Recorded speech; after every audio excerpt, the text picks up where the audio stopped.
Sometimes in life, it feels as if we are walking in circles. We try to change. We promise ourselves, never again. And yet, somehow, we end up in the same place, again and again.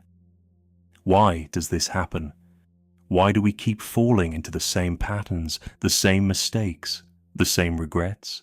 From the perspective of Buddhist wisdom, the answer is not to blame yourself, but to gently awaken. The Buddha didn't judge those who struggled. He understood. He saw clearly why we suffer, and more importantly, how we can begin to free ourselves too. The Buddha taught that at the root of our suffering is Avidia, a gentle word for not seeing things clearly. We don't repeat mistakes because we are bad or broken.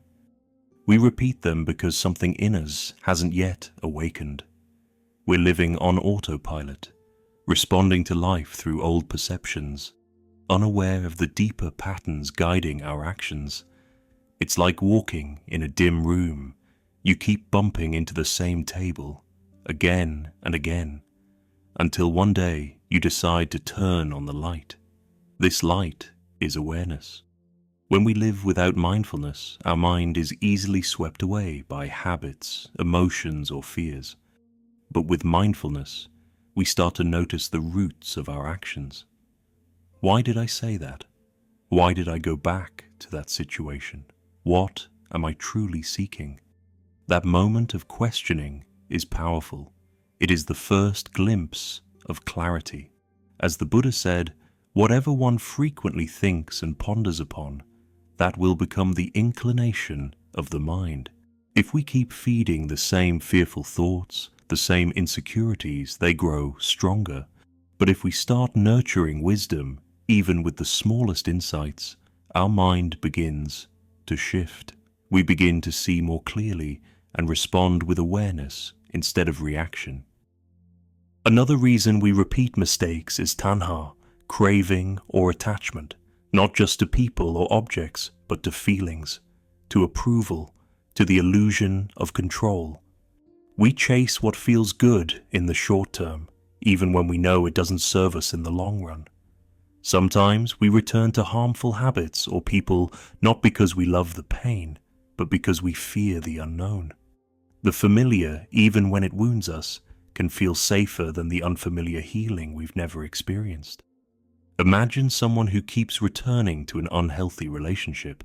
It's not because they don't know better, it's because they're attached to a version of love they once hoped for.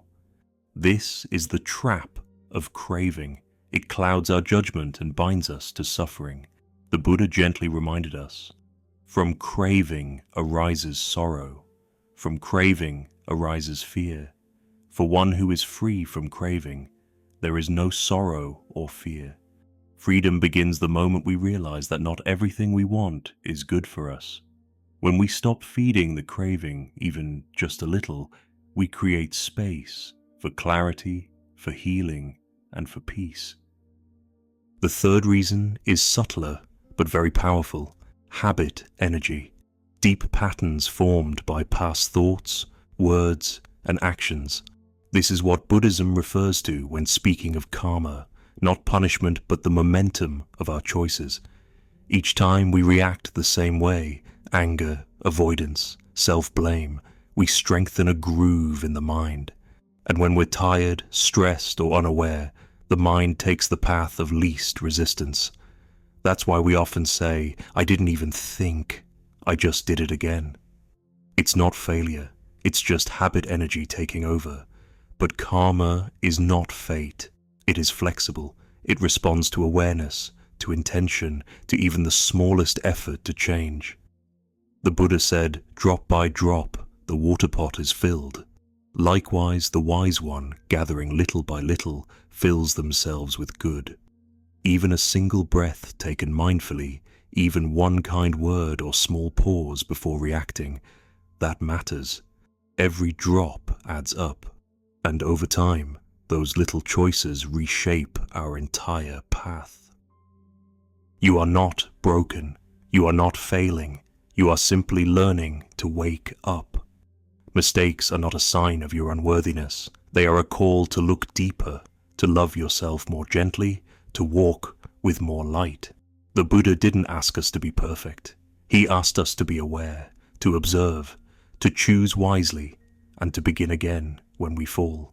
So if today you find yourself in a familiar place, pause, breathe. You are not starting over, you are starting from wisdom. And with each conscious breath, each mindful choice, you are planting seeds of peace, of clarity, of freedom. As the Buddha said, just as a candle cannot burn without fire, men cannot live without a spiritual life. If this message brought you peace, I invite you to stay on this journey with us. Subscribe, reflect, and return whenever your heart needs a moment of stillness.